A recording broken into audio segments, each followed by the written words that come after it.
excited po namin ipakilala yun. Ito po ang aming pinakaunang Facebook Live.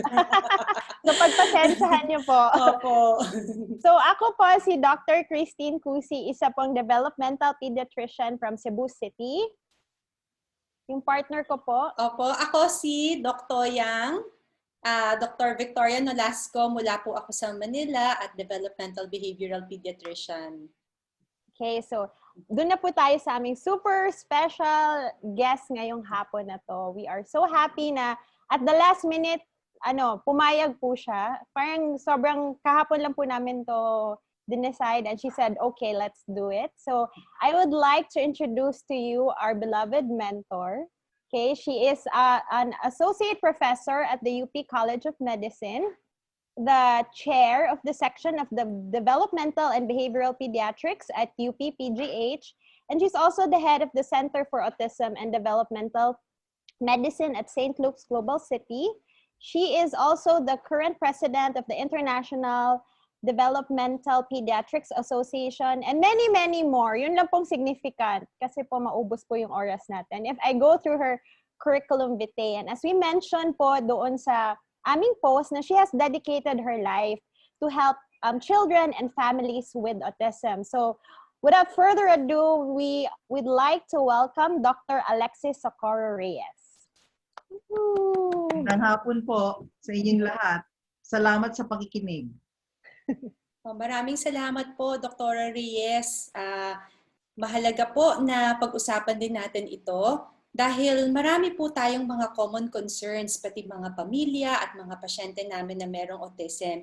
And sino pa kaya ang mas okay na pag-usapan ng autism if not for somebody who has helped so many patients and families with autism? And kami pong mga developmental pediatricians here in the country, we were also trained by Dr. Alexis Reyes. And this is really a topic that we all need to learn more about.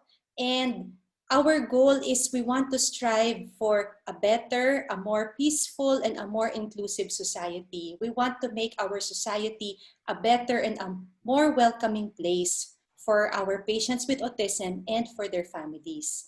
So, bago po natin simulan ang 12 autism myths, Doktora, baka po maaari nating pag-usapan kasama ng mga audience, ano po ang autism? Ang pinakamahirap na tanong hapong ito ay ang definition o anong ibig sabihin ng autism or tinatawag ng iba, autism spectrum disorder. Pareho lang po sila. Ang autism po kasi ay isang medical condition.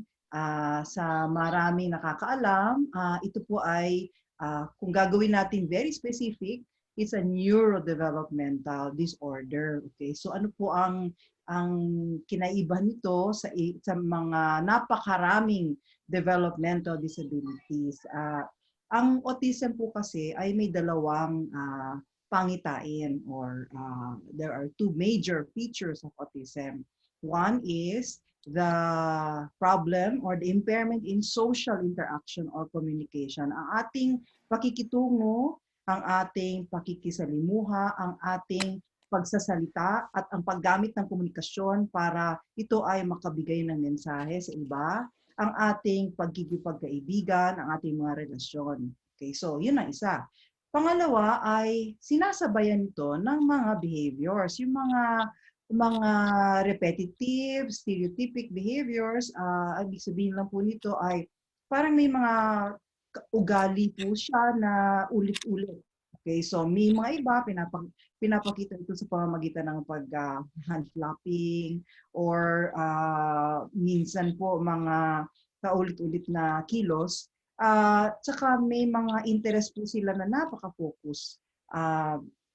Ang bago po sa autism, dito sa pangalawang to ay ang sensory issues na siguro marami nakakaalam sa pamamagitan ng kanilang response dun sa mga pagkain, response dun sa mga ilaw, sa nakikita, response nila sa mga naririnig, response nila sa touch or sa hawak. So the sensory issues of autism actually belong to the second big picture of autism. So dalawa talaga. So there are two major features of autism. Pag meron po kayo nito, mamaya po siguro pag-uusapan natin ang pangitain na to o ang pagpapakita nito sa bawat edad. Kasi sa bawat edad, iba po ang makikita po ninyong mga features. So hindi naman po lahat ito lalabas ng sabay-sabay. So ito po ang kondisyon ng autism. Sa ngayon, ito po ay, sabi ko kanina, neurodevelopmental. So that means meron pong nangyayari sa utak ng taong may autism. At the same time, ang pag-present ng mga features ay sa development.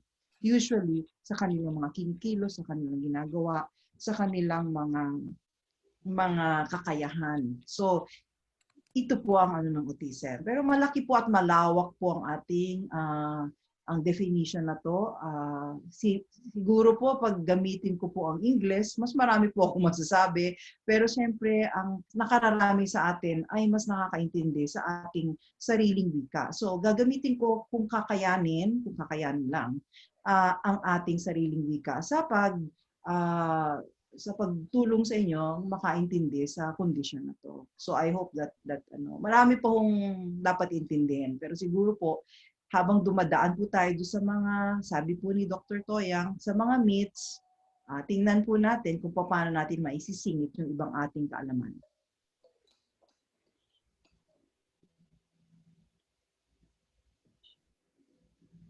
Shall we go on po sa next part?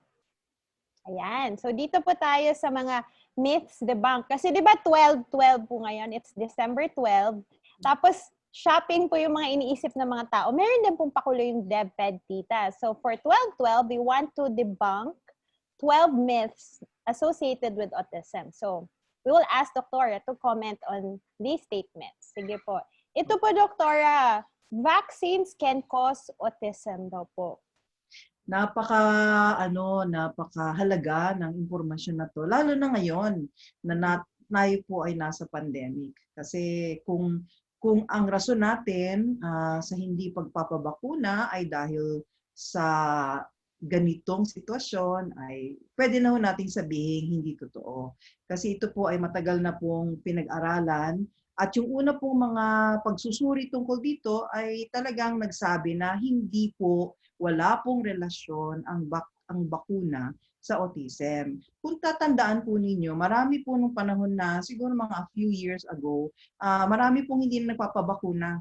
Ngayon nila na nagpapabakuna kasi sabi nila, yung measles, mumps, rubella, pag sinama mo silang tatlo, pwede hong magkaroon ng autism. Kasi nga may mga pag-aaral sa ibang bansa na naging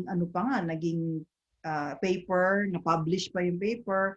Pero marami na nakakaalam na hindi po ito totoo kasi hindi na ulit. Kasi ang kailangan natin pag ito po ay isang inilathala mo to o ipinablish mo to, dapat pwede mo maulit yung sinabi mo. Pero hindi na ho naulit at hindi na ho nakikita yung binanggit doon sa paper na yun. So that one actually helped us debunk this particular theory. Tapos ang may sinabi pa pong isa, maliban dun sa pagkukombinasyon nitong mga bakunang to, yung pangalawa yung pong kasama yung thimerosal, yung preservative, na yun din po daw ay nagkukos ng autism. Walang conclusive evidence po hanggang ngayon na ito po ay directly, there's a causal relationship between vaccination, its preservatives, and autism. So yan po sa ngayon ay napaka-importanteng information sa mga magulang. Takot po sila sa maraming mga bakunang nangyayari. Pagbabakuna ngayon, hindi ko naman po sila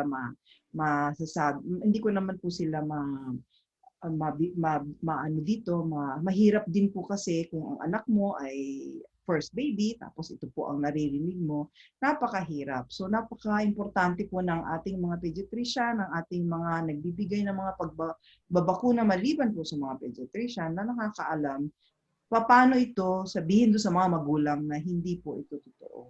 Okay? Very timely, actually. And if I may just add, sabi nga ni Christine na may mga 12-12. So let me just say that it is also important na tandaan natin na malapit na rin po ang pag-celebrate natin ng Autism Consciousness Month, which is next month, January. The third week is actually, and it is already into law, thanks to the former President Fidel Ramos, na isinagawa niya po ito na we celebrate differently from the different parts of the world, autism, on our third week in January. Okay, so marami na pong plano para dito at saka maganda po na pangungunahan na natin at kung pwedeng araw-araw nga, 12 days of Christmas, 12 meets na pwede natin pag-usapan. Okay. Oh, Yes. maraming salamat po, Doktora. At once and for all, na-clear up po ninyo ang myth na ito. Kasi minsan po merong mga magulang na nasa clinic, medyo na-guilty sila. Sabihin nila, dahil ba pinabakunahan ko yung anak ko, kaya siya nagkaroon ng autism. So we can set your mind at ease. Huwag na po kayong mag-alala. Mahalaga po ang bakuna. Ang mga bakuna ay nakakaligtas ng mga buhay. At wala po itong relasyon sa autism. Huwag na po mag-guilty, ipabakuna na po ang ating mga anak. So, punta naman po tayo dun sa pangalawang myth na certain foods can cause autism. At minsan, isa pa to sa mga nakakapagbigay ng stress at nakakapagpag-guilty sa mga magulang na dahil ba pinakain ko ng ganito, kaya siya merong autism? Or, kung merong autism naman yung anak, napaka-stricto ng diet at halos wala na pong pwedeng kainin yung bata. Or minsan meron silang mga nasisisi na yung mga additives daw sa pagkain or kahit ano pong mga pagkain na yun daw ang nagiging sanhi ng autism. Thank you, Toya. Dahil sa hindi pa alam ng buong siyensya, yung nag-aaral sa autism, kung ano ang pinanggalingan ng autism, napakahirap ituro or at least gamitin na itong mga ito ang cause ng autism. First of all, sabi siguro nila, ang sa ngayon, ang intindi po ngayon ay genetics at saka environment. Or yung epigenetics, yung relasyon ng dalawa, kung paano ang relationship ng genes at saka environment. So wala pa ho akong sinasabi na ito po ay eksakto. Okay, so pinag-aaralang mabuti. Kasi sa ngayon, 100 genes ang pinag-uusapan nila. Sa ngayon, ang daming factors ng environment ang pinag-uusapan nila.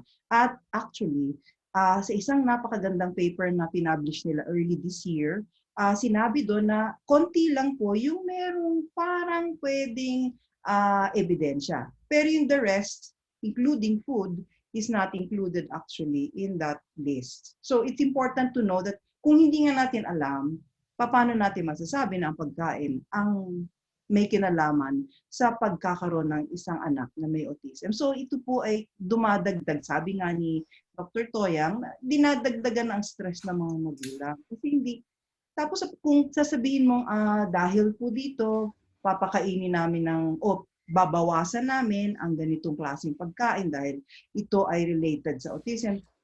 Siguro po kung for health purposes, you can probably go on and do what you want. But in terms of feeding. But you have to make sure na ito po ay hindi, mahirap po kasi magdieta ang bata. Kasi kung i-dieta po ninyo ang 2 taon, ay mamaya konti po ay malnourished na po yung anak niyo. Ang problema sa malnourished or nutritional problems ay ang utak naman ang naapektuhan. So dapat po maghunus-dili tayo. Pag-isipan natin mabuti kung ano talaga po ang napaka-importanteng gawin natin. Ano po dapat ang pakay ng ating pagbabawas ng pagkain o pagpapakain ng ganito. Wala naman yung problema pero wag lang po natin i-compromise ang kanilang nutrition. Yun po ang napakahalaga. So walang pagkain na nagpo-cause ng autism. Salamat po, Doktora. Okay. Before I go on to the third myth, gusto ko lang pong batiin. Ang dami pong nagme-message, Doktora. We have 230 plus live viewers. Okay, ang dami. I think mga pasyente mo po to, ma'am, o mga kaibigan po. Sabi, good afternoon, Dr. Reyes. Nice to see and hear from you again. Cecil Reyes of BSP. Tapos, marami po kami. Bangko Sentral, yeah. Bangko Sentral. Tapos, I think the others here are, hello, Dr. Reyes, Dr. Kusi.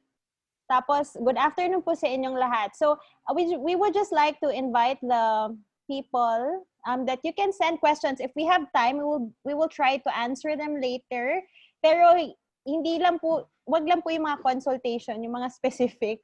Okay?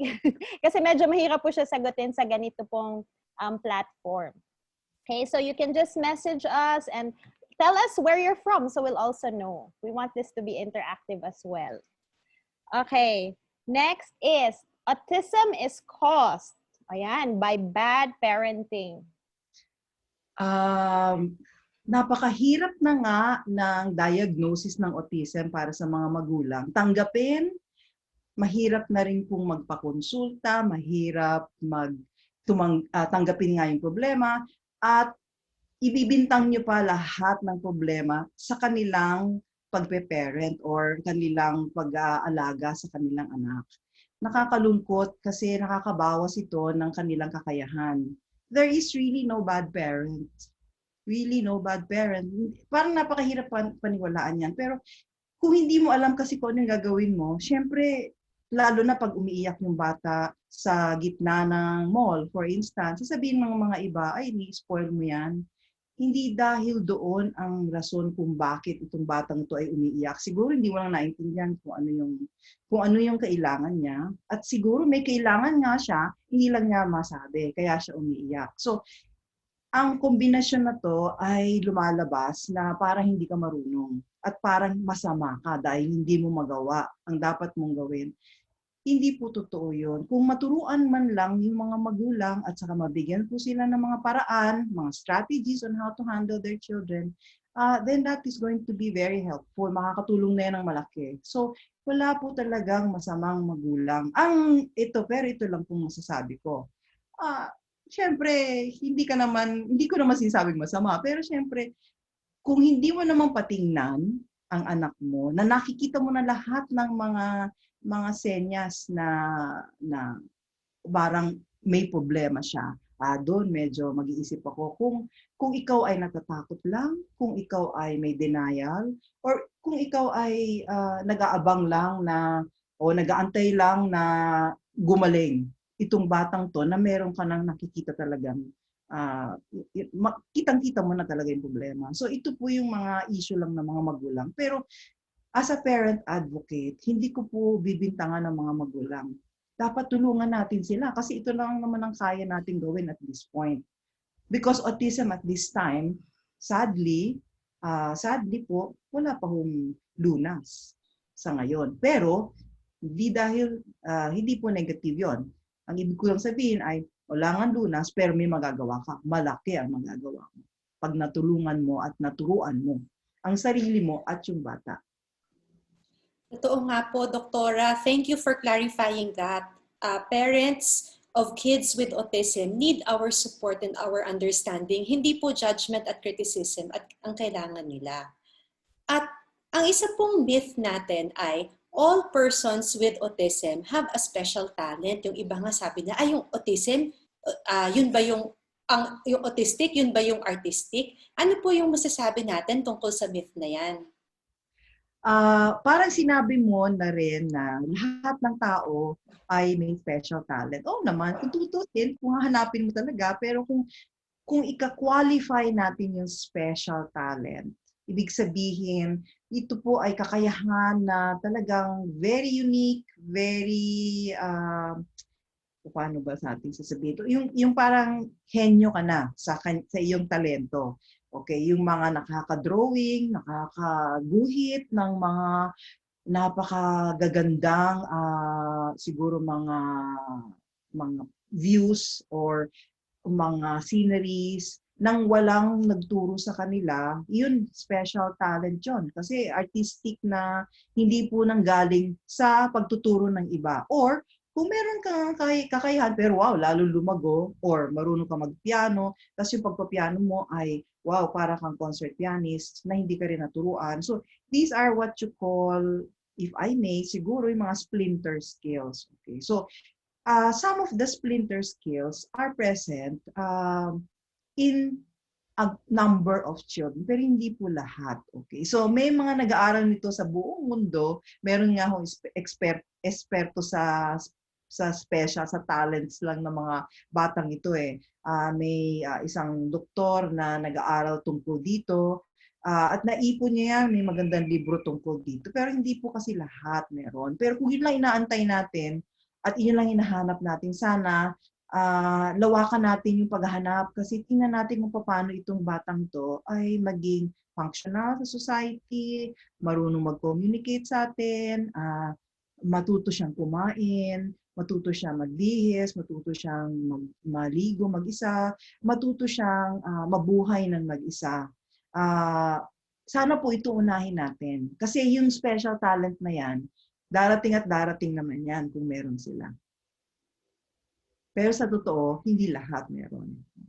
We celebrate those who have, but we also celebrate those who do not have, but they have other skills that may not really be under that splinter skills or yung henyo na level. Totoo nga po, Doktora. Lahat nga po ng mga tao ay merong kanya-kanyang mga strengths. So, lagi nga po sinasabi sa aming mga pasyente na let's not focus on diagnosis or kung ano man yung mga score sa mga test, pero i-focus natin kung ano ang kanyang individual strengths, kung ano ang value niya as an individual. Lahat po ng tao merong strengths at merong value as an individual. Maraming salamat po, Doktora. So, ito po ay isa pang very common myth na related rin to the third myth. Siguro isa sa mga reason na minsan yung mga magulang hesitant sila na magkaroon ng diagnosis dahil yung una sila na nga pagbibintangan. Tapos yung pangalawa, may isa pang myth na baka nakakahawa ito. Minsan naririnig po namin to, nakakalungkot nga sasabihin ng magulang sa amin. Alam mo ba, yung anak ko, meron siyang classmate na sinabihan ng nanay o ng lola na, uy, huwag kang makikipaglaro dyan kasi baka nakakahawa. Yan. At minsan nakakalungkot rin, nakakakuha kami ng feedback na merong mga nagko-complain sa school na bakit kayo naglagay ng batang merong autism na classmate ng anak ko? So, sana po once and for all, pag-usapan na natin tong myth na to, i-debunk na natin so that we can work towards more acceptance and more inclusion. Doktora, ano po masasabi natin tungkol dito? Salamat muli kasi ito talaga ang isa sa mga rason o dahilan kung bakit nahihirapan tayong mag-integrate ng mga bata sa eskwelahan. Na kahit may kakayahan sila, kahit na marunong sila, kung minsan maliit lang na pagkakamali napapansin na dahil nga pero siguro nag-trigger sa environment. Napakaraming marurunong na bata din na may autism, na meron kakayahan na makisali dun sa mga grupo ng mga batang magiging modelo niya sa behavior. Okay, so nabanggit mo nga kanina tungkol sa magkaroon ng kaklase na huwag mong tabihan yan dahil kokopyahin niya yung behavior ng katabi niya. Yung anak, siguro may problema yan.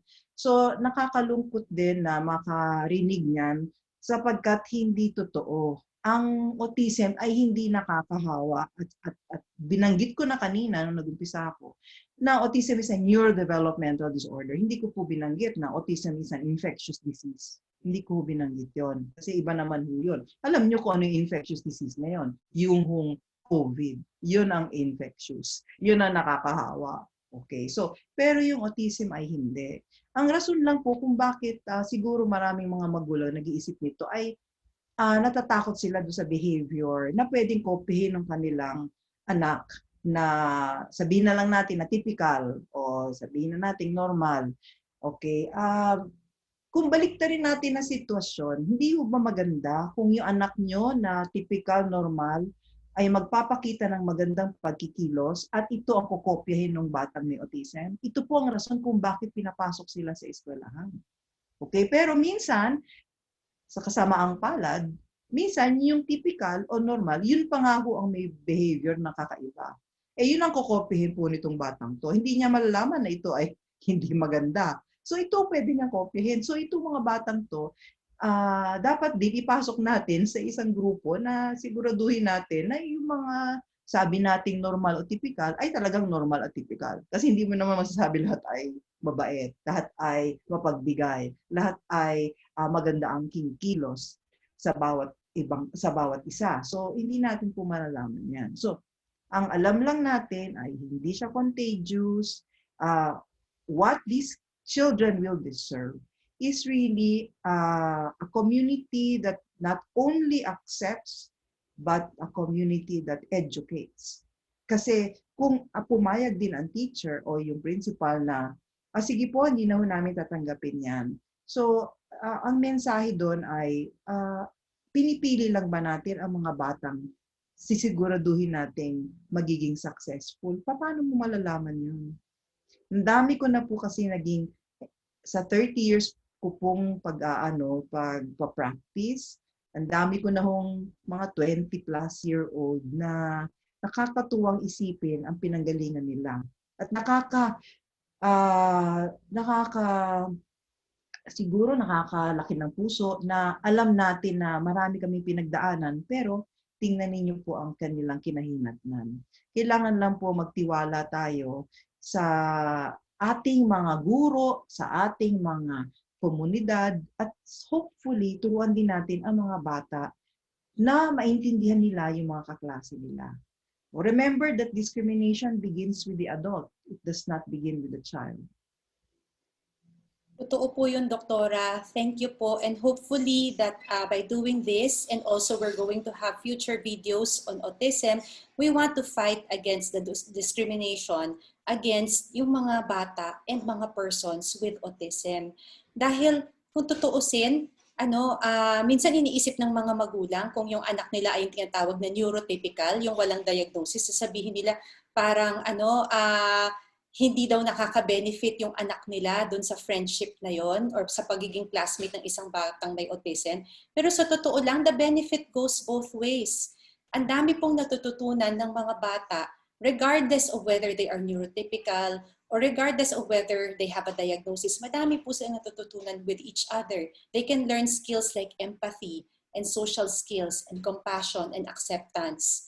Kung tutuusin, yan po talaga ang mahalagang skills na matutunan ng mga bata. Minsan, lagi tayong nakafocus, gusto natin matuto sila ng academics, ng alphabet, ng kung ano mang mga academic skills na makakuha ng mataas na grade. Pero kung tutuusin, ano ba ang pinakamahalagang skills for success in life? It's social skills, it's empathy, it's compassion, it's dealing with people, and it's their character.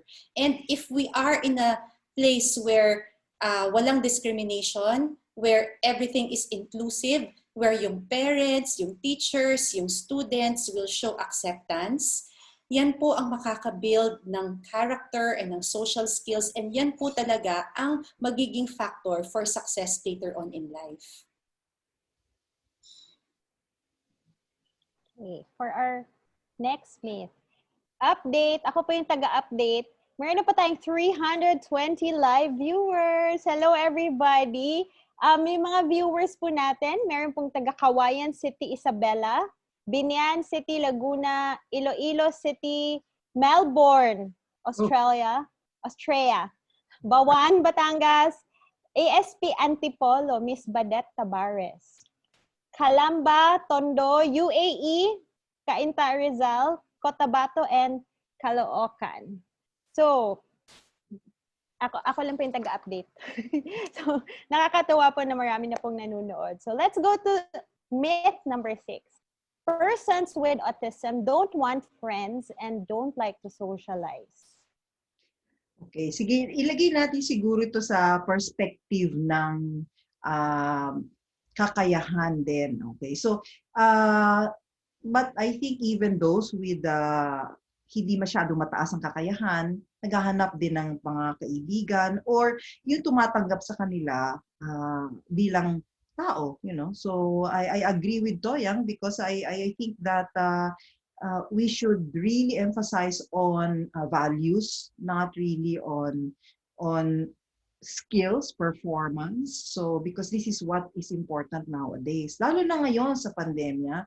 So, kung titingnan po ninyo, sa tagal-tagal po natin nakakulong sa bahay at nag-observe ng social distancing. Okay, so physical distancing. Dapat hindi talaga social. Physical distance. Okay, kasi social, we still have to socialize. Okay, so ibabalik ko po yan. So, pag ang batang may autism o sabihin na natin, ang taong may autism ay papasok po ng isang komunidad. Gusto mo rin nilang magkaroon ng kaibigan. Okay? Pero siyempre, iba po ang kanilang paraan. Okay? Mga iba kasi, naiibahan na doon sa kanilang ugali. Mahirap pong ituro kasi ang social skills. Sa atin, normal po yung dapat. Normal. Dapat po, it goes without saying that you have the skills to be able to communicate and or interact, and at the same time to be able to establish relationships. Ay marami rin hong tao na hindi autistic na hindi marunong. Ha? Okay, so hindi lang, wag natin pong sabihin na yung mga bata o mga taong may autism lang ang hindi nangangailangan ng kaibigan. Hindi po, at saka hindi totoo. Gusto nila magkaroon ng kaibigan. Gusto nilang maging kasama sa grupo at nalulungkot sila pag hindi ho sila kasama. So, siguro hindi nila masabi kaagad or iba ang kanilang magiging reaction. Okay, so ang sa akin lang ay minsan buksan natin ang ating pag-iisip, buksan natin din ang ating puso sapagkat itong mga batang ito will be the most loyal of friends. Actually, ipagtatanggol ka nila kasi itong mga batang to ay medyo in a way innocent sa mga ginagawa ng ibang tao. Yun lang ang problema kasi dahil dyan sila ay nagiging victims of bullying, nagiging victims din sila kasi nga masyado silang mabait, masyado silang mapagtiwala. So, sa ganitong sitwasyon, nakakalungkot kung sila ay makahanap or makatagpo ng mga taong lolokohin sila. At saka hindi sila, dahil nga sa kanilang kagustong magkaroon ng kaibigan, pupunta lang sila at hindi nila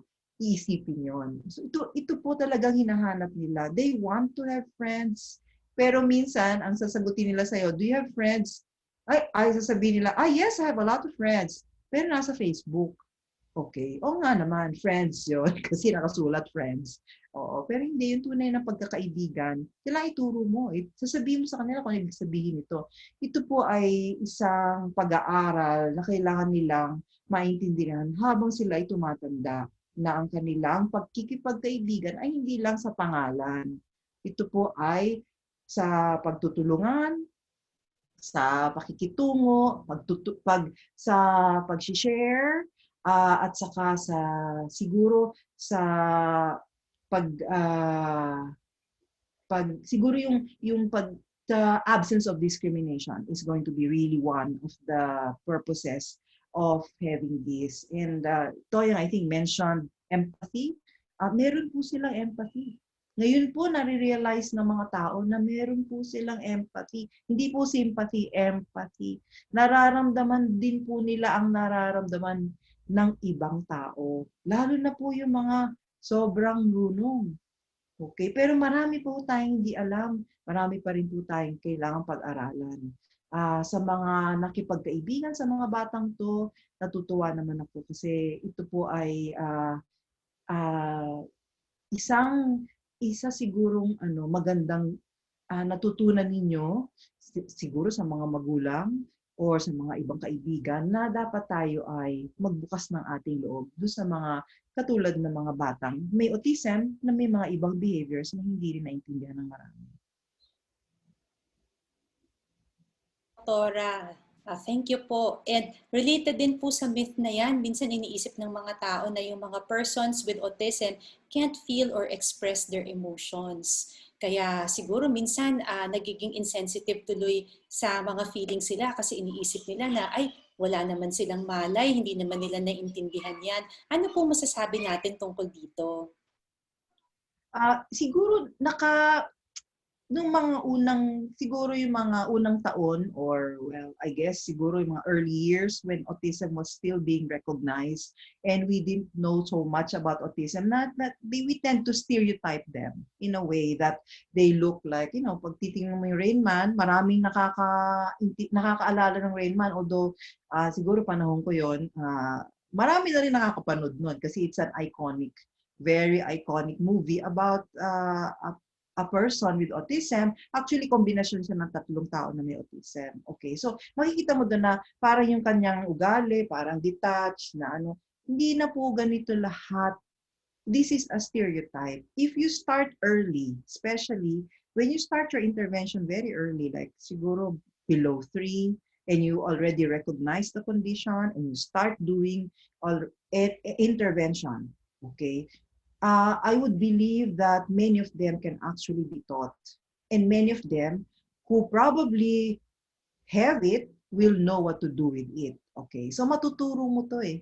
Masasabi, it's part of a social skills program. It's also part of an everyday life skill program. Kasi sa bahay na lang, mag-uumpisa na yan. Kakaramdam sila. Pero minsan, sasabihin mo sa kanila, pag nararamdaman nila na masaya sila, dapat mukha silang masaya din. Okay, so minsan mahirap talagang siguro marami akong gusto sabihin tungkol dito kasi kaya medyo naguguluhan din ako kung paano ko i-organize yung aming pag-iisip dito or my thoughts. So they can express if you teach them properly. Okay, so and they can also feel the emotions, maybe not show it as well, but they can eventually know how to do it. But syempre, we'll have to also balance it with their capabilities. So hindi naman din lahat. Although I may be wrong there because there are those who are not maybe in the more siguro able end of the spectrum. They may be in the lower end of the spectrum, but they can still feel and express their emotions in a different way. Totoo nga po, Doktora. Siguro ang isa rin po na gusto namin i-emphasize is that iba-iba po ang each person with autism. Kaya nga po ito tinatawag na spectrum. Naalala ko po, nung nagte-train po ako as a developmental behavioral pediatrician, lagi ko po naririnig mula kay Dr. Reyes to, when you have seen one person with autism, you have seen one person with autism. Kumpara sa ibang mga diagnosis, kasi may ibang mga diagnosis na as a doctor, once nakakita ka ng isang pasyente na ganun, medyo pag nakita mo na ganun, alam mo na talaga na yun yung diagnosis. Pero yung autism, hindi po siya ganyan.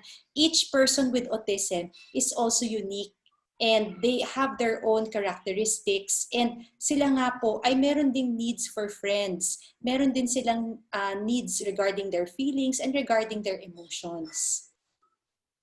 Yes po. Sabi po nung there are some parents here who mentioned about friends and emotions. Sabi ni Ma'am Ai de la Cruz, they are great friends. Sabi po ni Vange Cruz, my daughter is like that, meaning great friends. Tapos sabi po ni Ma'am Wilma de la Cruz Ligot, individuals with autism are actually very sensitive. They can empathize, but they have a hard time expressing them the way society expects others. Expect others' way of expressing themselves. Okay. Sige po. So, na po tayo? 370. And this is, hindi po nabibilang yung mga nanunood sa mga nag-share. So, we don't know ilan po yung outside na nanunood from this video. Gusto ko pong batiin po. Ang dami pong nag-message. Luzon, Visayas, Mindanao na po tayo, Doktora. Siyempre, marami pong nag-message from my city, Cebu City. Hello, everyone. Tapos, meron po tayo from the ADHD Society of the Philippines. We have from Quezon City, Valenzuela, Taguig, Lemery, Batangas, Santo Tomas, Batangas, Imus, Cavite, San Mateo, Calamba, Lucena, Pampanga, Taytay, Biliran, Binangonan, Bulacan, Dr. Marawi po, Marawi City.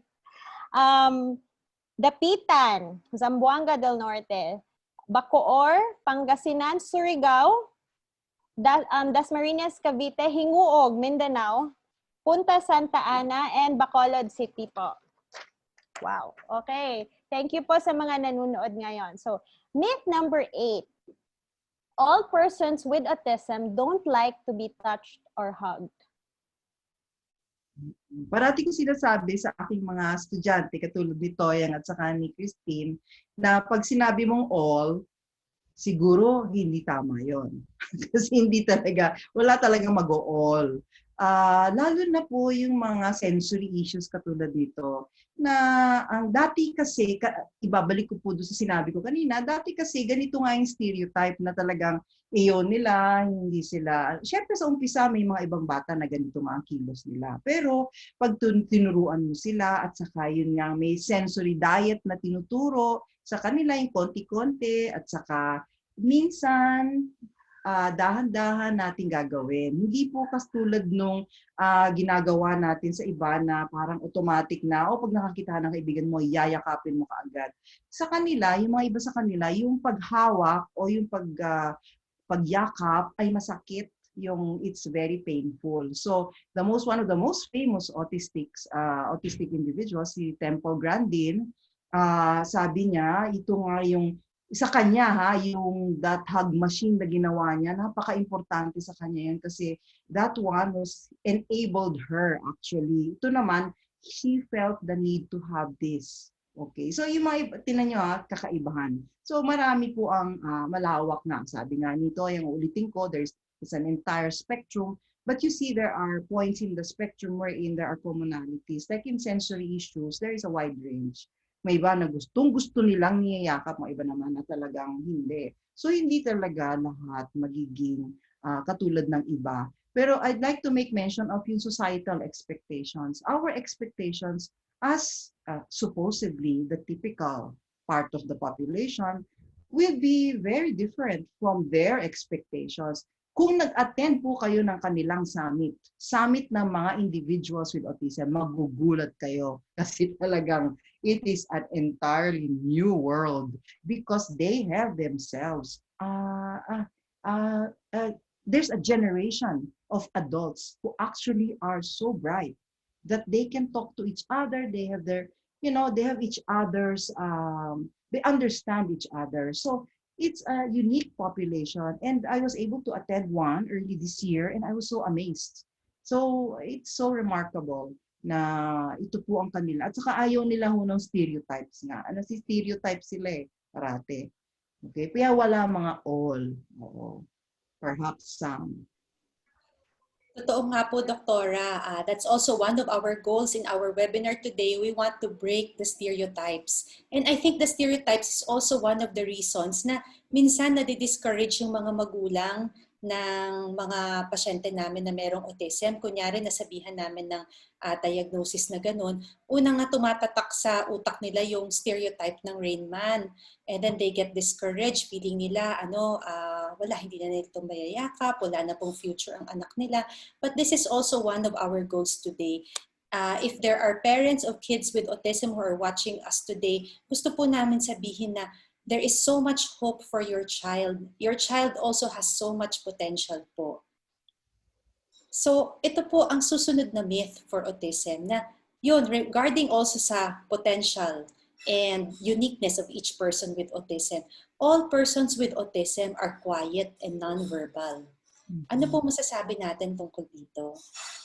Siguro ilalagay ko po yan sa isang sitwasyon kung saan natin dapat tandaan na nung araw meron pong kategorya ng autism na tinatawag na Asperger's. Okay. Kaya po hindi na narinig yan ngayon sapagkat DSM-5 na ang ginagamit natin. Ang DSM-5 o ang DSM, Diagnostic Statistical Manual, ay isang biblia po ito ng mga lahat ng mga disorders ng development, mental health. Okay, so ito po nabago nung DSM-4, kasama pa ho ang iba't ibang klase. Sabi nila po kasi may iba't ibang klase ng autism. Pero dahil po sa pag-aaral, siguro sa 13 years na pag-aaral, sinabi nila na kung nakita itong batang ito na ganito kabata, ganito ang kanyang pangitain, Tapos pag lumalaki sila, nag-iiba. Kaya nga nagkakaiba-ibang diagnosis. Pero sila ay within the spectrum. Tama naman kung sasabihin natin all are within the spectrum because there's a wide range. Okay, so that means that there are those who may not be as able or tahimik, single words or phrases, and there are those who are like us. When I say like us, I'm hoping that those who understand me understand that they can actually go as far as working, as far as maybe sitting beside you and you don't know that he has or she has the condition because they are that good and they have been taught so well and their intelligence is so or probably better than yours. Okay, so ito po ang mga madadaldal. Sobrang ang daldal, minsan nakakapagod na rin silang kausapin kasi lalo na hindi lang sila daldal sa salita, daldal sa pagsulat. So ang gagaling po nito mga to. Kasi makikita natin at makikilala natin sila, malapit na, nakikita na natin sila sa ating society. Pero dahan-dahan pa lang at hindi pa sila nagpaparamdam ng gusto sapagkat nga ito po ay dahil sa takot.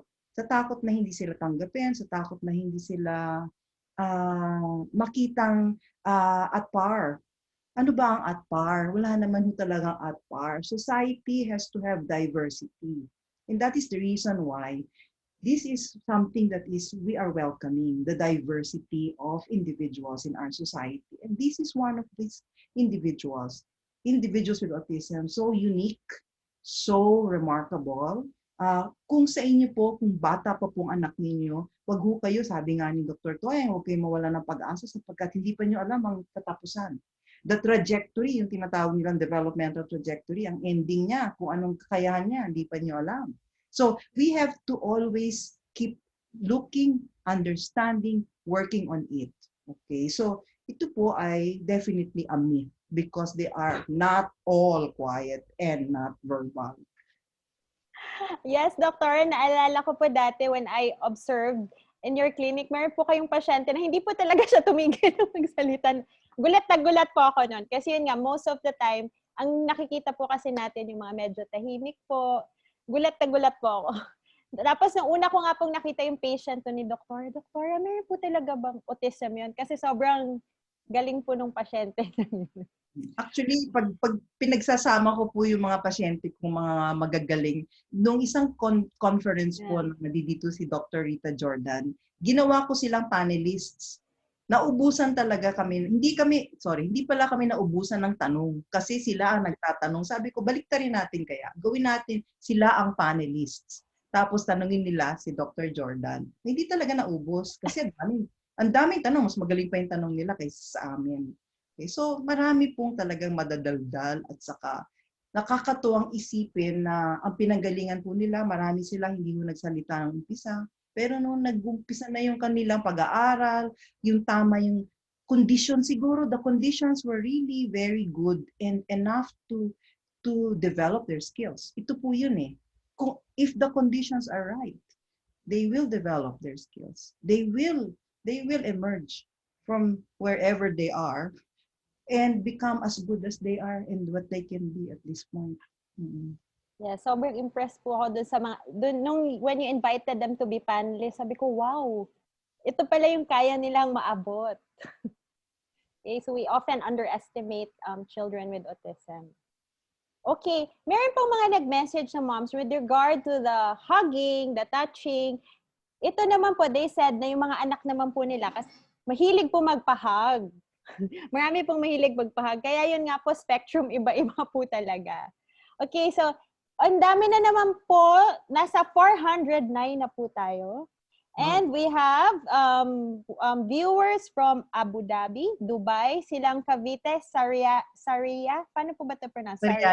Sariaya, okay. Okay, Sariaya, Quezon, Butuan, Imus, Cavite, Iloilo, Davao, Kuwait, Capiz, Butuan, Far North, Enrile, Cagayan, Cotabato, Nueva Vizcaya, Cabuyao, Laguna, Talisay City, Cebu.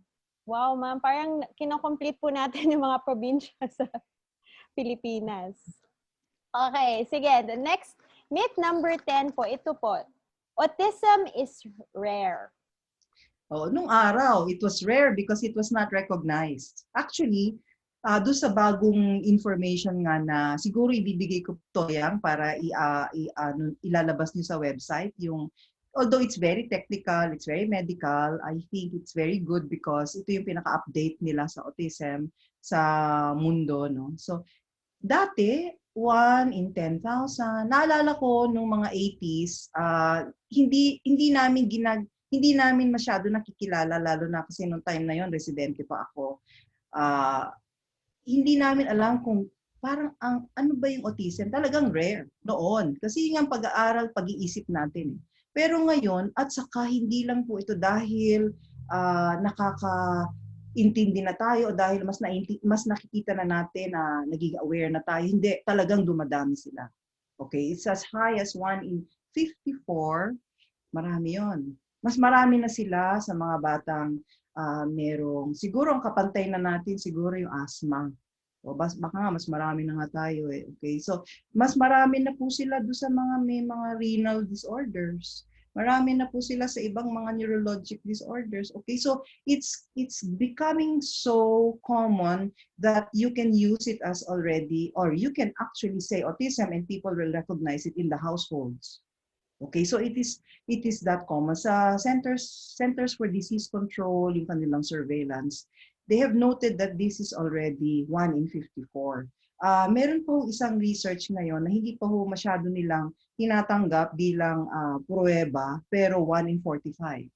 Ito po ay isang survey lang sa mga magulang ng American Academy of Pediatrics. So hindi po talaga siya konti. Siya ay definitely not rare. It is now very common and one of the most common developmental disabilities in the entire world. Maybe the range is different. Maybe we are talking about CDC in America. In other countries, it's 1 in 100. Sadly, wala pa ho tayong prevalence sa Pilipinas. Gagawin pa namin sana itong taon na to, pero ito naunahan kami ng pandemya. So it would be great to know how many we have. But we can look at our neighbors or our neighboring countries who have the same low to middle socioeconomic situation na marami din sa kanila. So, hindi siya rare. Thank you po, Doktora. That is true. So this is a significant community of persons and significant community of families. Hindi po ito something that is rare. So that is why we're really moving towards inclusion and acceptance and understanding also. So ito ang isa pang myth na autism is just a childhood condition. Ano po masasabi natin tungkol dito? Siyempre, before, whenever it's kaya nga po, I keep telling my fellows in training na pag nagbabasa kayo, basahin nyo yung pinaka-bago na impormasyon. Kasi yung mga lumang impormasyon, lalo na po yung below, pag sinabi kong luma, below 2010, luma na yun. Okay, so 2015 and below, medyo luma na rin yun. Dapat 2020, 2019. 2019 nga, medyo ano ka na eh. So, in other words, autism, hindi ho tumitigil ang autism. Kasi kung na-diagnose yung anak mo na may autism, ang sasabihin ng iba, ay Dok, parang wala na ho siyang autism kasi nakakapasok na ho siya na eskwela, nakakapag-aral na po siya. Tingnan ho ninyo mabuti kasi nandoon pa rin ho yung kondisyon, pero milder na po yung presentation. Ibig sabihin, naka-adjust or maybe natulungan, pero lalabas ng kakaiba pa rin. Okay, so ang ibig ko sabihin ay the social communication will be there, the social impairment will be there, the problems in behavior will still be there, but maybe it's in a different manner. Kasi sabihin na lang natin ganito. Okay, so kunyari nung maliit siya, hindi siya nagsasalita at saka he fulfilled all the criteria for autism. As he grow older, mapapansin mo, dahil maganda yung eskwela, very progressive, natulungan siya, nagkaroon siya ng mga kaibigan, pero meron pa rin siyang routine na hindi niya makakalimutan. Kailangan pag tumaan siya sa eskwela, kailangan daanan niya si teacher blank. So meron siyang routine na sinusundan. Okay, that is still part of the condition. Okay, so hanggang tumanda siya, Okay, habang nagtatrabaho siya, ito po yung nakakagulat kasi pag nagtatrabaho, meron po akong isa, kung maikwento ko lang, meron po ako isa na alam niya kung sino siya, kung nakikinig siya dito. Nung nagtatrabaho na siya, sabi niya, I think, ang sabi pa nga niya, I think I'm cured, I don't think I have it anymore. But, dun sa opisina, napansin na siya ay may ugali na kakaiba. So, hindi niya medyo obsessive-compulsive kasi siya eh. Nung maliit siya, kakaibang presentation, but nung tumanda siya, ito na yung presentation niya, obsessive-compulsive. Tapos, sinasabihan na siya na ganito dapat ang gawin niya, ito pa rin ang ginagawa, ito pa rin ang ginagawa niya. So, pinagsabihan na siya at sinabi ng boss niya na, hindi tama yung ginagawa mo. Nagwala siya. Then sabi ko, okay. So, meron pa rin siguro ikaw autism kasi nagwala ka na naman. Doktora, tama kayo. Hindi pa rin ako nagre-recover. So, nakakatuwa dahil ina-analyze na nila sarili nila. Okay. So, ito yung mga batang, hindi na bata, matanda na to kasi kailangan tulungan mo na sila. Kasi kung gusto mong maging kasama sila sa ating environment, sa ating society, meron din tayong responsibilidad sa kanila na nabigyan sila ng wastong gabay. Okay? So, hindi sila pwede rin ibitawan ng basta. So, kailangan tulungan mo rin sila. Pero, ang nakakatuwa kasi pag tumatanda, actually, gumaganda pa nga yung condition nila eh. Nagiging mas kaya na nila na ano na nila. So, it's not a childhood condition. It goes on until adulthood. Okay, ito po. Ayan, number 12. Pero bago po ako pumunta sa last myth natin, so we are 410 now. We have viewers from Tacurong City, Mindanao, Lubao, Pampanga, Doha, Qatar. Madami pong mga taga Batangas, Alae, Quezon City, Trece, Cavite, Bataan, Zamboanga City, and Pangasinan. Okay, ito pong number 12. Ayan.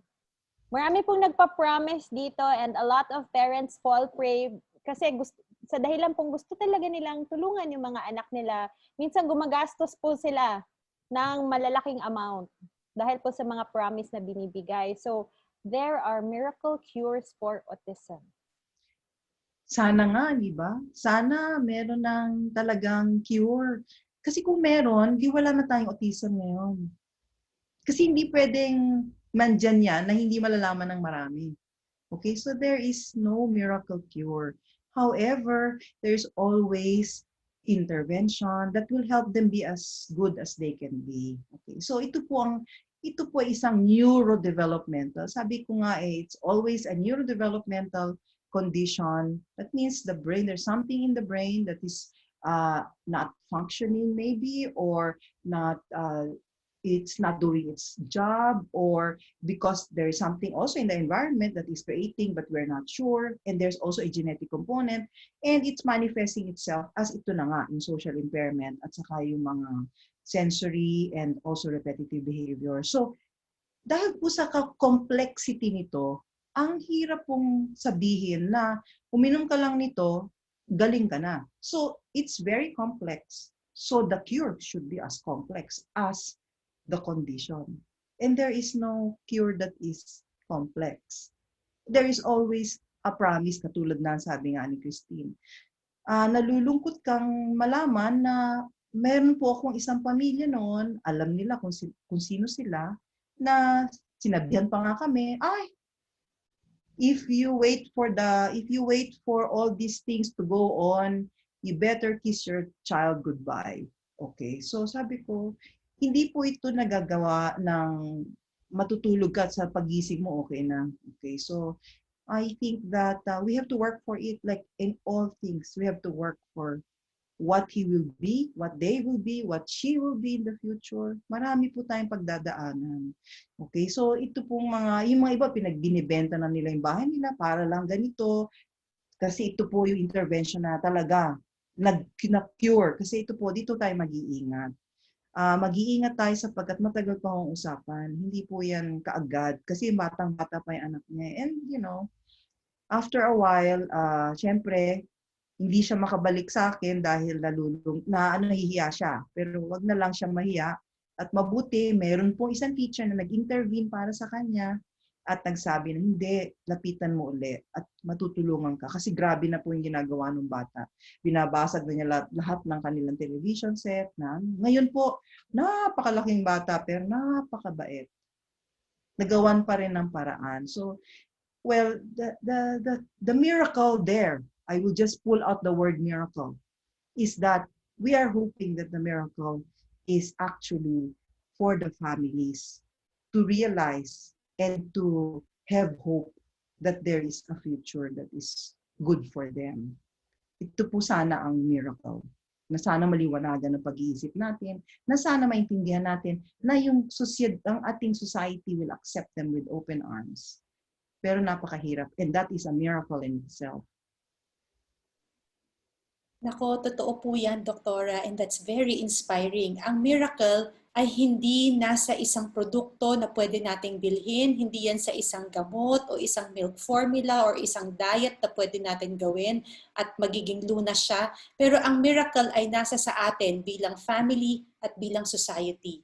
And we really wanted to emphasize this myth kasi itong myth na to ay nakakabigay ng napakaraming stress at guilt para sa mga magulang ng mga batang merong autism. Kasi syempre, madami silang maririnig nila sa kapitbahay, sa kamag-anak, makikita nila sa internet, minsan sa mga Facebook group na, ay, yung anak mo may autism, ay, bigay mo lang ng ganyan. Uy, si ganito, yung anak niya, binigay niya ito. Dati hindi nakakasalita, ngayon nakakasalita na. Tapos, yung iba medyo makulit pa at sa totoo lang, yung iba, kaya nila yung sinasabi dahil yun ang binibenta nila, gusto nila makapagbenta. Pero ang nagiging epekto naman sa nanay ay nagigilty sila. Minsan mababaon pa sa utang para lang makabili nun dahil iniisip nila pag hindi nila to gawin, sayang naman, paano kung makatulong? Wala namang mawawala. Pero ano ang nawawala? Ang nawawala ay ang stress, nasa stress tuloy ang magulang, ang mental health ng parents ang nasa-sacrifice, ang financial health ng parents ang nasa-sacrifice, at madalas na neglect pa ang needs ng rest of the family and the other kids also. So we want to debunk this myth once and for all. And sana kung merong mga nanonood dito na relative or family or friends ng mga batang merong autism, sana po wag na po tayo makipag-sausaw dito. We can give them support by helping them, by asking them what they need. Dahil madalas yung mga parents of kids with autism, overwhelmed na sila sa gagawin. So if you want to help, we can help them by, for example, helping them with everyday tasks in the house. Pero sana hindi po ito way na makatulong na lagi tayong magsasuggest or yung iba nag-google ng mga article tapos pinapadala, oh, ito may cure to, ito may cure to. Dahil, believe me, yung magulang mismo, nagbasa na po siya. And pinag-usapan na po nila ng doktor niya. And sa totoo lang, minsan, naririnig pa namin na sinasabihan sila na, walang alam yung doktor mo, huwag kang makinig sa kanya. Hindi niya to alam. Ito, ako ang may alam nito. Nakita ko to sa internet. May sikat na doktor sa internet na yun ang sinasabi. And minsan nga, naririnig pa nga namin na minsan sa internet may mga nagsasabi na, sa totoo lang, may cure yan eh. Pero tinatago lang yan ng mga doktor. Sinisekreto yan ng mga doktor kasi gusto nila na marami silang pasyente. And hindi po ito totoo. Kung tulad nga po ng sabi ni Dr. Reyes, kung merong cure, sinabi na po yan ng lahat ng mga doktor. Yan na po ang ginagawa namin kung merong cure. Hindi po kami nagtatago ng cure para dumami ang pasyente. Sa totoo lang, napakadami na po ang mga pasyente. Kaya nga po namin to ginagawa kasi nais talaga namin na lahat matulungan. So, hindi po magtatago ng cure ang mga doktor. Ang pamilya na merong autism, alam na po nila kung ano ang kanilang diagnosis, and ang doktor, pinag-aralan din po ito, pinag-usapan na po nito, kung ano yung interventions ng mga batang yon, that's the result of deliberation between the doctor, between the parents and the families, and a team of therapists and a team of schools. So, minsan wag na lang po tayong assuming na dahil meron tayong ginugol at meron tayong nabasa na miracle cure ito, ipipilit na natin dun sa nanay ng batang may autism dahil nakaka-stress po ito sa kanila. At meron nga po pala tayong mga tanong. I think we have time for a few questions.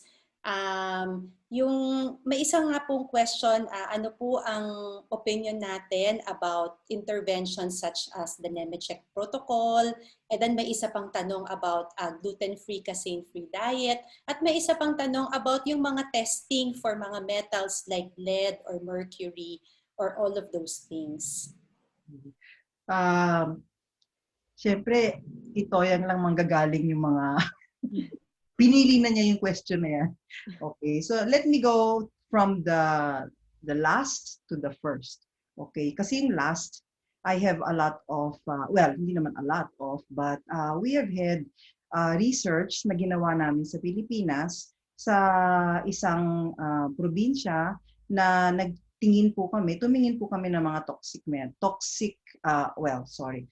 heavy metals. Okay, so tiningnan po namin at ginamit po namin itong paper na to para maging pruweba kung meron talagang lumalabas na problema in terms of development dun sa grupo ng mga nakita naming mother baby dyad. Mula nung pinanganak yung baby, binantayan na namin. Kinuha namin ang buhok at saka ang dugo at chinek namin for metals. Okay, so environmental toxins. Actually, this paper came out and it was published and it had other papers that were associated with it. Okay, so dito po nahanap namin na meron pong mga chemicals po hindi ko na po babanggitin yung specific na chemical. Meron pong chemical pero ang napansin lang namin na parang hindi po ito associated with we would think that autism would already be mentioned. Kasi malaki yung grupo, umabot po kami ng mga almost 800 mother-baby dyads. Okay, so wala ho kaming nakita. Pero if you think about it, maliit yung grupo na rin. Bata pa yung grupo, hindi na namin nabsubaybayan habang tumanda, naipon na lang namin yung mga, siguro may specific group lang na nagbantay. But the fact that toxins or pollutants do not still have any evidence is something that is important to make mention of. So, dapat banggitin po natin yan. Although it could produce other problems, not necessarily autism. Okay, it could produce other issues in development, pero hindi autism. Okay, so, but ang tanong siguro na marami, so doctor, do we avoid that? So how do we avoid it? Okay, so when you check your hair for toxins, do you know that it is it's full of metals? O di dapat autistic ka din kung sakasakaling you associate it with autism. So we're not. Okay, so clearly, this situation is such that it only produces, or you can only get the better sample in the blood. Okay, kung ang blood mo magiging may mga toxic then it will produce other problems. Okay, so to answer that, maybe is we will just avoid, as we are avoiding anything that is toxic or anything that is a product of the planet's waste. So yun, avoid, but not to deliberately remove it from whatever is being taken in by the child. I mentioned that earlier sa nutrition. So the second one was the gluten-free and casein-free diet.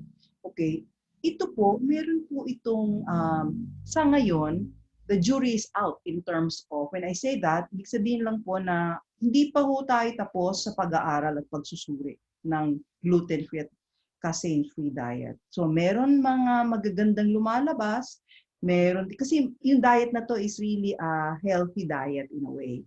Okay, but if you do this for a very, very young child who is already selective in feeding, then you are depriving the child of nutrition. So dapat pag-isipan natin mabuti. Selective na nga siya, tapos babawasan mo pa yung nakakain niya. So baka maging malnourished. So that's what I had a patient actually na lost, she was only 2, and at 2 years of age, every pound counts. She lost almost 5 to 7 pounds.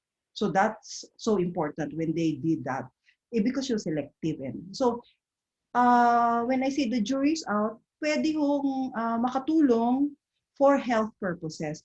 But as far as autism is concerned, well, if it decreases the behavior of your child for some reason or another, well, that's an observation. But if we can make more, or if we can do more research, and if we will have to wait until it becomes very evidence-based. So ito po hindi po masyado sigurado. But as it is, siguro, kung hindi naman nakaka-harm, kasi first do no harm. Yun ang aming dapat gawin as doctors. Okay?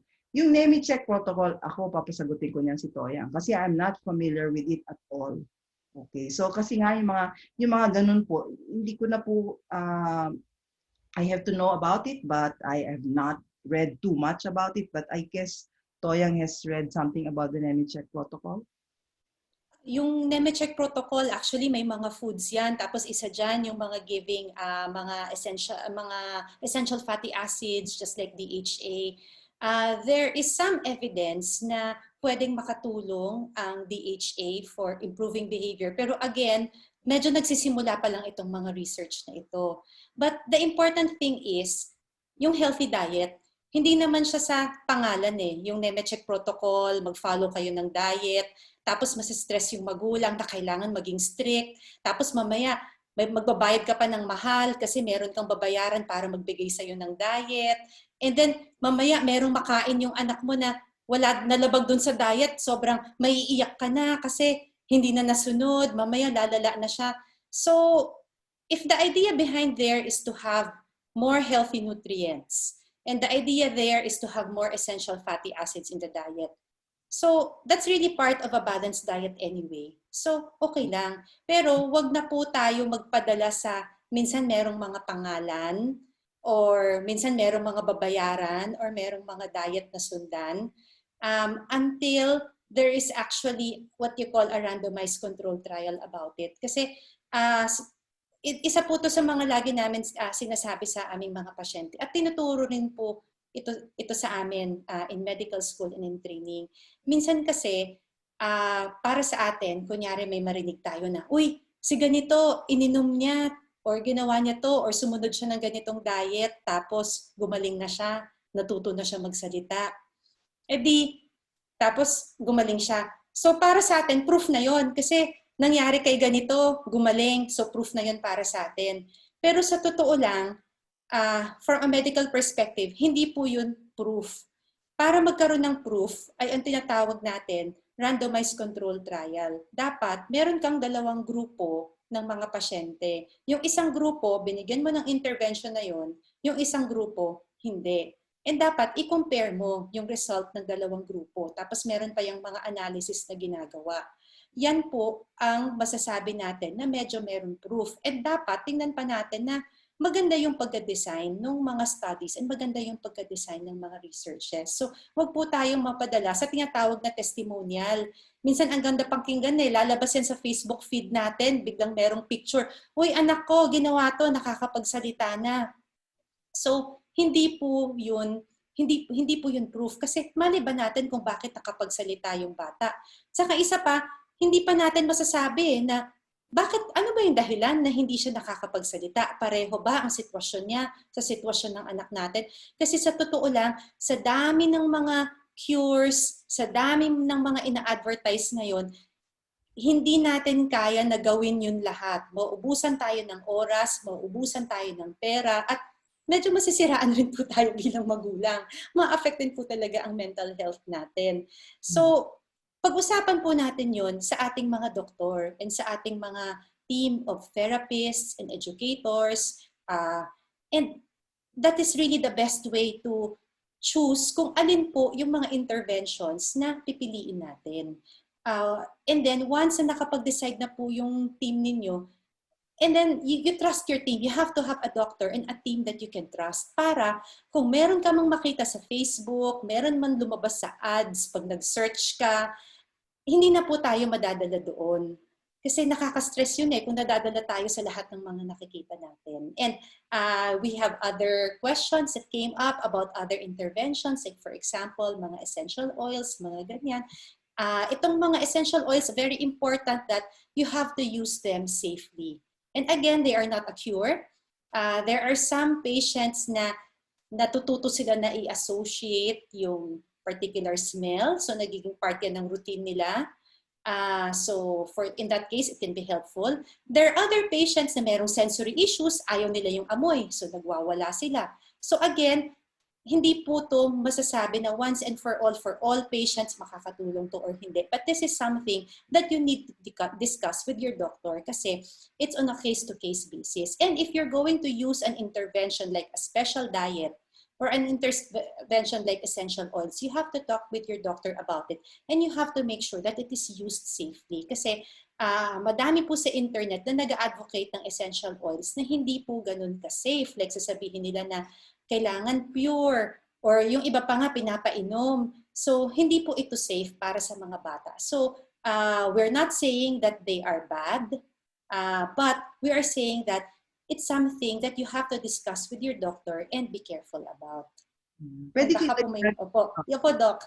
idadagdag ko lang to, yung na nakakalungkot lang dahil syempre we're very attracted to what is named or may mga pangalan. Yes. Very attractive. Totoo po. Pero kung ang tunay na nakakatulong, hindi naman attractive, like for instance, parent training. Hindi attractive yon. Kasi like sasabihin mo, parent training, nakakapagod yun. Okay, kasi yun, paghihirapan mo.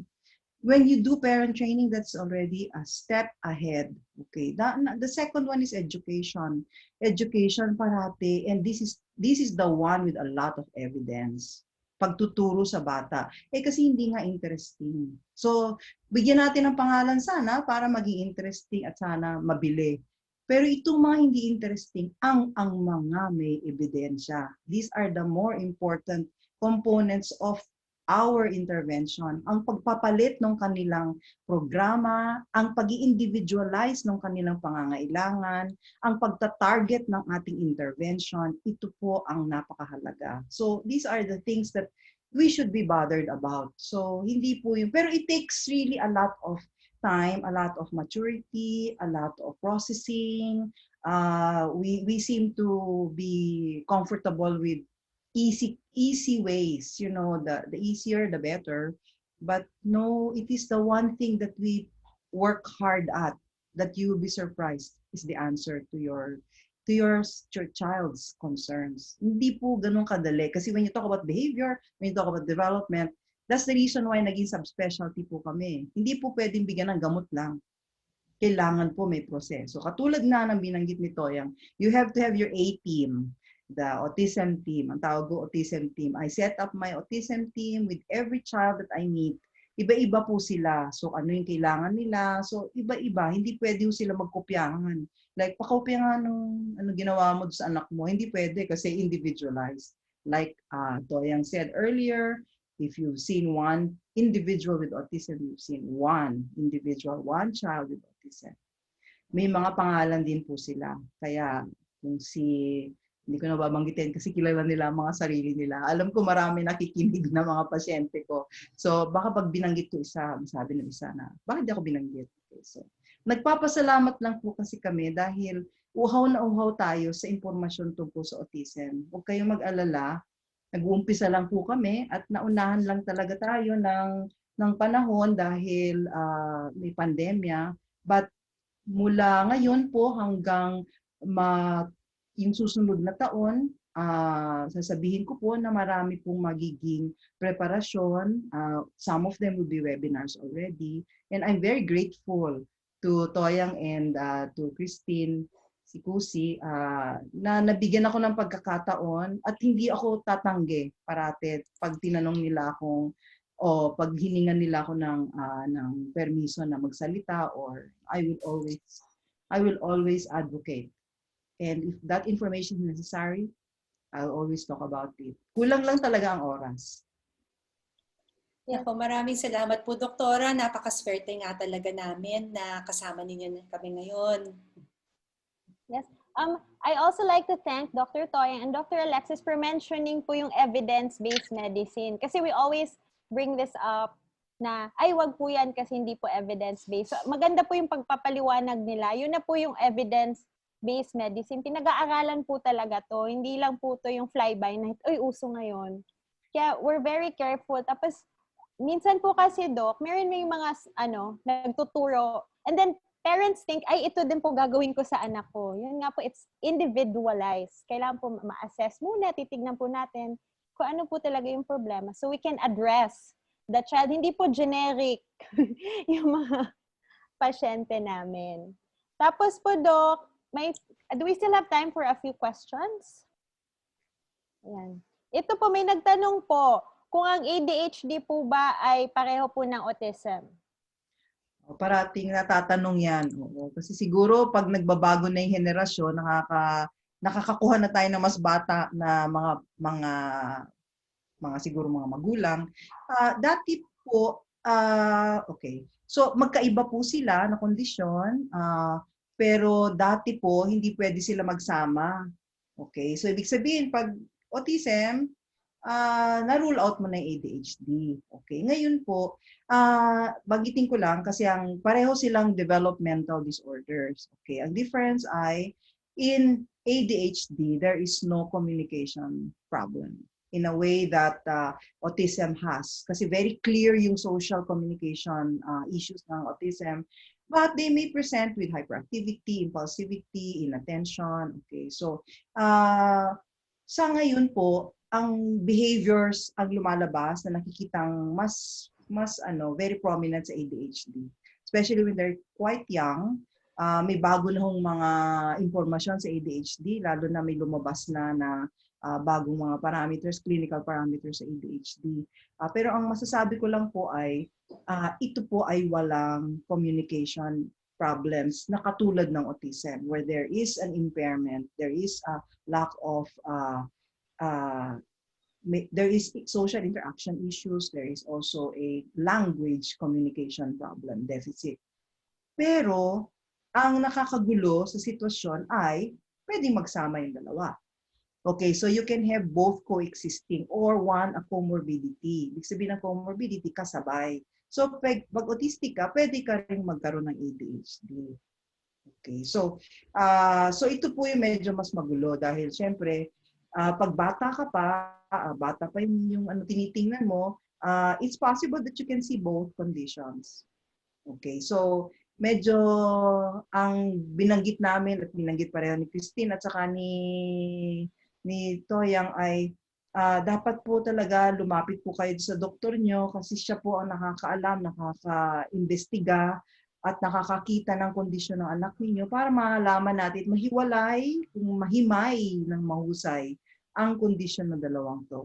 Okay, pero they are different conditions but they can be together in one person. Okay, so maybe you can add to that, Toyang or Christine. Okay. Totoo nga po, mag-iba nga po yung ADHD at saka autism. They have different diagnostic criteria nga po, tulad ng sinabi ni Doktora. Wag po kayong mag-alala, next year magkakaroon po kami ng mga videos about autism at magkakaroon rin po kami ng mga videos about ADHD at kung paano po natin matutulungan ang mga pamilya kung merong ano. And siguro we can end with another question, lalo na kanina, di ba pinag-usapan natin, we want to talk about inclusion, we want to talk about helping families with autism. And there is a question na, paano ko matulungan ng anak ko na merong autism na magkaroon ng mga kaibigan? Wow. Depende rin, unang-una siguro, sasabihin ko depende sa edad. Kasi ang pangangailangan ng bawat bata ay nababase natin sa kanilang edad. So kung bata pa yung yung anak mo na may autism, siguro ang pangangailangan niya ay kasama, pwede siyang tumulong, mag-share ng mga siguro either paglalaro nila or in certain situations, yung kanilang mga maybe in terms of learning, pwede rin. Pero pag tumatanda sila, iba na ang relasyon. Okay, the relationship is getting a little more complicated when you get to be older, when you're an adolescent. Okay, kasi may iba, ang adolescent, gusto nila maging friend. Pero may iba silang definition ng friend. Kasi pwede nilang sabihin na, gusto ko maging boyfriend. Okay. So, paano yung boyfriend? So, yung sa iba, boy na friend, okay? Or hindi, boyfriend na tayo, mutual, MU, okay? So iba-iba, depende po sa pangangailangan nga eh. At saka sa pagtumanda na tayo, yung friend, yung tutulong sa'yo sa nakakatawa dahil ako parati nilang sinasabi, Dr. Reyes, my only friend. Oh, that's very sad.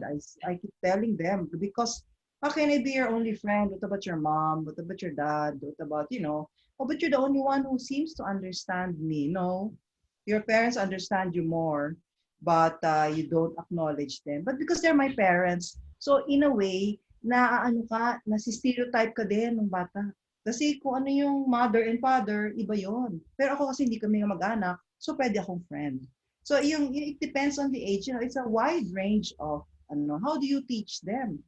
Okay, there is such a thing as social skills training. It starts very early. People think that you can only start it when they are older. No, when you start, social skills starts by the time you are born. You should have the social skills already of your age. So iba-iba ang kakayahan ng iba't ibang bata. Kaya nakikita nyo, napapansin nyo yung mga 1-year-old, iba ho yung kanilang social environment, iba rin ang social skills nila versus a 2-year-old versus a 3-year-old. So, kaya nga ho nahuhuli, nakikita namin sila kaagad kung iba na yung kanilang kinikilos in terms of social capabilities and social interaction. So, kasi nga bawat edad, may expectations tayo. And these are expectations that we actually adhere to. Pina-follow po natin yan kasi ito yung mga pangangailangan ng ating society din. Okay? So, we cannot build a separate society for them. Because I feel that our society is big enough to accept them. We have to understand that our society also needs to change. Na kung turuan mo ng social skills yung anak mo, turuan mo rin yung society to accept, to understand, to be more capable, to be more compassionate, to be more able to embrace the diversity of individuals. Kasi iba-iba tayo eh. Di ba? I think we understand that when we encounter people. So, I hope in a roundabout way, nasagot ko yung tanong na yun. Napakahirap ng tanong na yun. That was one of the hardest questions na binanggit ngayon. So yan, Doktora. Thank you. And that really is a very inspiring message for all of us. And na-mention rin po ni Doktora ang age-appropriate skills and age-appropriate social skills. If you would like to learn more about that, meron po kaming mga videos sa aming Ped Titas YouTube channel at Facebook page na pinag-uusapan po namin ang mga age-appropriate na social skills and also language skills and other skills. Meron po kaming videos on infant development, development ni baby, development ng mga toddlers and preschoolers up to school age children. At kung meron pong mga tanong na hindi po namin nasagot, huwag po kayong mag-alala dahil tatandaan po namin ang mga questions na yon at sasagutin po namin either sa Facebook page or pwede rin po namin isama sa mga future na magiging videos namin next year. And also, yung na-mention po ni Doktora na mga references that would be helpful about autism, we will also put up on the site of pedtitas.com. Isasama na lang po namin sa description pag nasa website, pag nasa Facebook page na po ang replay. Yes, maraming salamat po sa lahat ng viewers na nanood. Hindi ko pa po pala nabanggit tong mga taga Dipolog, Iligan, Santa Cruz, Laguna, Camsur, Bulacan, San Pedro, Laguna, Pampanga. Special mention to the Castro family from Talisay, Negros Occidental. So maraming salamat po. Doctora, do you know that people really stayed until the end? Mataas po yung numbers ng nanonood. It has been very interesting. And si Doctora po, magaling po siyang dalin yung mahirap na topic sa level na maiintindihan po ng nakakarami. So thank you very much, Doctora. And we would just like the people to know that, as developmental pediatricians, we are here for you and your children. We will journey with you. We will fight for you. Okay, that's why this is one of the things that we did. We want to raise awareness and educate people. So as nakalagay po dun sa post namin from Coffee Anna, no, ulitin ko lang, I'll just end my spiel with this na knowledge is power. Information is liberating, Education is the premise of progress in every society, in every family. Thank you po, Dr. Reyes. Meron pa po kayong last words? Pasasalamat lang dahil sa mga panahon na to, napakahirap na siguro alagaan ang inyong mga anak. We pray that you have the strength and that you have the will to go on and move on in spite of and despite of this major disaster. I would say major biologic disaster that has happened in our lives, that you continue on. There are people that are willing to help, and our advocacy extends from Apari to Holo. Talagang perfect yung ano. At saka nagpapasalamat po kami. Hindi po namin kayo nakakalimutan, even on this platform, in this type of platform, we are grateful. We're grateful to our two young, you can only call yourself a good teacher if you have actually raised two great students. So that is how I will end this. And maligayang Pasko, you have to all keep safe. Thank you po. Thank you. Good night, everybody. Good night. Thank you.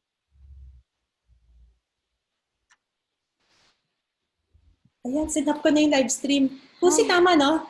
Tapos na yung live stream, no? Kasi di ba sa Bulacan Devs daw, akala na daw stop na yung pala, nag-broadcast pa pala, tapos nagkwentuhan kayo. Stop na po, nakastop pero na nag-stop na. Oo, sinap ko na yung live. Sabi ko, baka naman nagla-live stream pa tayo. Wala na po.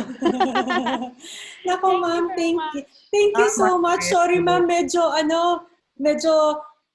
yung ibang mga questions. Okay lang. Actually, it's good to have siguro a baseline in terms of questions like this. Alam na natin, palagay ko, pag na-review niyo yung questions, may mga mas magaganda pang tanong na we can address and we can address directly to them. Kasi, alam mo, they are very hungry for information. Yes. That we have to tell them that we have not forgotten that this is our mandate to educate, to inform. And that was amazing, the Coffee Anan.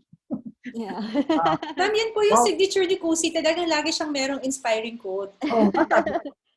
Naunahan ako sa quote. Magkuquote ako. Naku, sorry ma'am, di na kayo. No joke. Nahanap ko lang yung quote ko kasi sa dami kasi ng mga magiging party, I have to have like a quote for every party. Sabi ko kasi like I have 4 Christmas parties. Isa sa Christmas parties, ako pa ang magiging game. Ako pang gagawa ng game. Sabi ko, are you kidding? Sabi ko, hindi ko na maintindihan ito. Tapos on top of that, marami ka pa tinitingnan na pasyente. So, okay lang kasi I'm happy to, So, anyway, we can also inform you kasi meron din kami mga plans for the global city.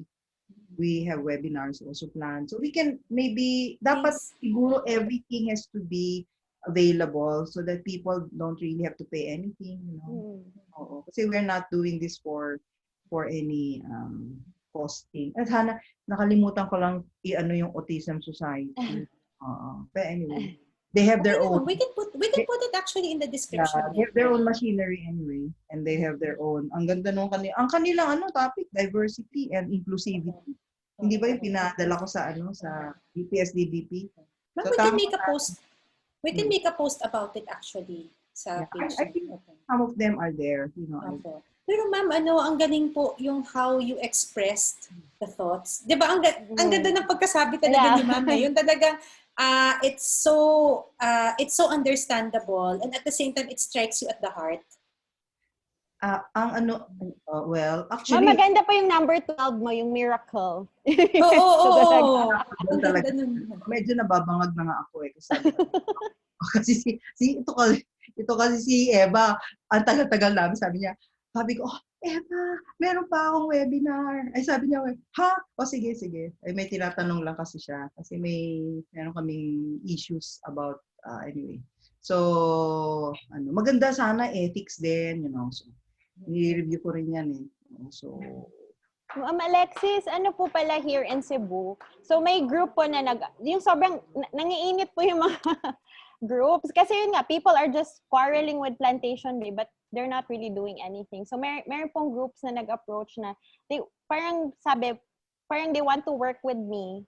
Well, I'll also tell Ma'am Myra and Doc Jackie na to teach about autism sensitivity and awareness sa mga parang we will start with the hotel industry kasi doon po yung yung mainit masyado. And an autism-friendly environment. Kasi that's very important. What is an autism-friendly environment? Kasi yun ang I feel that that's where we are. Autism-friendly and responsible. Remember, kung halukayin mo yung kay Rita Jordan, kompleto siya ng autism-friendly. Sige. Yes, just get her notes. If you have her notes, tell me if you don't have it, I will send you.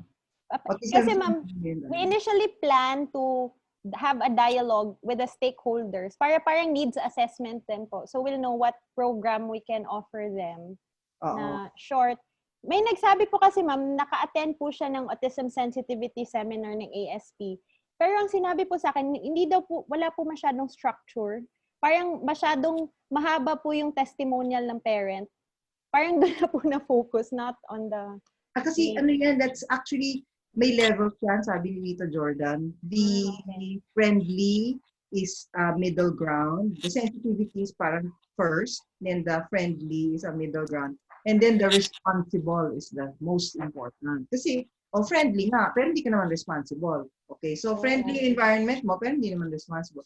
Tell me if you need it kasi I look for it. That was one of her last lectures. Yung last na pumunta siya, yun lang, was that the one in December or the one in Makati, the University of Makati? University of Makati. Sige, hanapin ko. Hiningi ko yun sa kanya and I think, hanapin ko yun. Pero there's a nice module na ginagawa na namin sa St. Luke's. Tinuturuan namin yung mga, like for instance, yung mga hospital staff. Nagbibigay na kami ng autism-friendly seminars. Paano maging, Kaya tinitrain namin sila for an afternoon. Tawagan mo si Maraming. Si Maraming. Si Maraming at si Tina Kagiwa ang gumawa ng dalawa. Silang dalawa nag-module. Galing. Ma'am, sino nga pong, ano po last name ni Mama? Prudento. Okay. Hindi ko pa po alam yung mga first. Tina, di ba, Kagiwa? Silang dalawa kasi ang gagawa ng kasi we have expressed that we are going to do a basic module and parang ira-run na namin ito sa St. Luke's so that we will have it always prepared. So anybody who wants to sits there and then watches, may naka-video na kami, naka-webinar. Parang ganon. So they're the ones doing the autism friendly. And autism responsible. Pinadagdag ko yung autism responsible because of Rita Jordan. So, so abroad kasi, merong accreditation yung autism friendly. So, kunyari pupunta ka ng hotel, parang hospital friendly. Wala pong ganyan dito, ma'am, sa Pilipinas. Ma'am, sana magkaganyan po, ma'am. Ano pong kailangan? Alam pero maganda yan dahil sasabihin mo, autism friendly hotel. Yes. Dito takan mo ng autism friendly hotel. Ibig sabihin, walang hindi ka nagda-discriminate, that this child can So, bigyan mo lang, I will look for, kasi, you Google, hanapin mo kasi mas marami information sa UK. Kasi sa UK, meron pa silang, pag nagko-conference ka, doon, di ba tayo may social distancing nakalagay na parang may bilog na nilalagay na dito ka tatapak. Meron sila doon na, may tawag sila doon I cannot remember. But if kanya daw ikaw autistic ka, kasi marami nag-attend na autistic na adults Kung kung na-overwhelm ka na, quiet zone. Parang quiet zone. Mayo ka doon, hindi ka papansinin. Okay ba? Sabi ko, wala ako nakakita ng ganito sabi ko. Tapos pag sumuot ka ng pin, may pin sila na pag sinuot mo, sabi naintindihan mo na ganito, na pwede kang kontakin, na pwede kang hawakan, na pwede kang istorbohin. Wow. Diba? Dapat mga schools may ganyan. At saka yung kanilang conference, meron doon na sa likod for autism individuals who will be attending our conference, ito yung kanilang mga gagawin. Ito yung may pagkain sila at dito nila pupuntahan. Dito yung entrance. Ito yung ganon. If they want to have Wow. their space. Wow. Sabi ko, and that was how many years ago? That was in Scotland. Alam mo, the Brits are the best in terms of that type of environment pa lang. Sobrang galing. Sila yung magagaling dyan. Kaya